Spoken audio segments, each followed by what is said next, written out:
కాపుల్ని వదిలేస్తే పునాది లేని భవనంగా జనసేన, పవన్ కళ్యాణ్ కాపు రిజర్వేషన్ పోరాట సమితి ఘాటు లేఖ అన్నటువంటి వార్త హైలైట్ చేశారు. మెగా కుటుంబానికి కాపులు దేవుడిచ్చిన వరమని, కాపులను వదిలేసి రాజకీయం చేస్తుంటే పునాది లేని భవనంగా జనసేన పార్టీ మిగిలిపోతుంది. జనసేన అధినేత డిప్యూటీ సీఎం పవన్ కళ్యాణ్ని కాపు రిజర్వేషన్ పోరాట సమితి హెచ్చరించింది.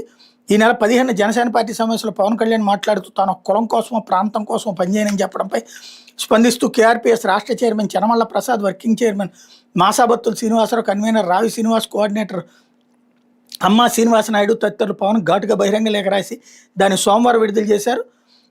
అనేక కులాలతో పాటు హిందూ సమాజం కోసం మాట్లాడతానని, వారి సమస్యలను అడ్రస్ చేస్తానని చెప్తున్నారు. మీరు కాపులకు జరుగుతున్న అన్యాయం మీద ధైర్యంగా ఎందుకు మాట్లాడట్లేదు? ఒక పార్టీ అధ్యక్షులుగా, ఒక ముఖ్యమంత్రిగా కాపు సమాజానికి చెందిన న్యాయమైన సమస్యను అడ్రస్ చేయాల్సిన బాధ్యత మీకు లేదా? కాపులకి చంద్రబాబు తీవ్ర అన్యాయం చేశారు, ఇంకా చేస్తూనే ఉన్నారు. పవన్ కళ్యాణ్ మాతోనే ఉన్నాడని, ఆటోమేటిక్గా కాపులు పవన్తోనే ఉంటారని చంద్రబాబు ధీమాగా ఉన్నారు. రాష్ట్రంలో కాపు బలిజ తెలగ ఒంటరి కులాలకు ఆయన తీవ్ర అన్యాయం చేస్తున్నారు. కాపు ఎమ్మెల్యేలు, ఎంపీలు, ఎమ్మెల్సీలు, కేంద్ర రాష్ట్ర మంత్రులు, ఉప ముఖ్యమంత్రులు సైతం కాపులకు అంత్యస్థాయిలు అన్యాయం చేశారన్నటువంటి వార్తని హైలైట్ చేశారు.